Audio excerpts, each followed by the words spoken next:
Number level কাইজুকে সাথে সাথে destroy করে দেওয়া হয়েছে এটা বাকি সব কাইজুদের পর্যন্ত পৌঁছে যায় অ্যান্ড দে রিয়েলাইজ যে কাইজু নাম্বার 8 আসলেই অন্য লেভেলে।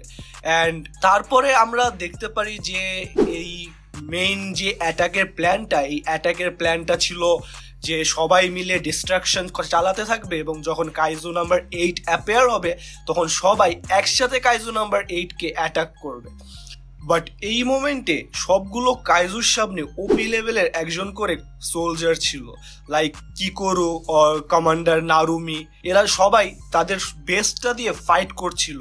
সো সেই কাইজুরা মানে নাম্বার ক্লাস কাইজু যেগুলো ছিল তারা ডিসাইড করে যে তাদের সামনে যে অপোনেন্ট আছে তাকে যত তাড়াতাড়ি সম্ভব শেষ করে সামনে এগিয়ে যাওয়ার জন্য, কারণ তাদের মেন প্ল্যান ছিল কাইজু নাম্বার 8কে ডিস্ট্রয় করা বা ক্যাপচার করা।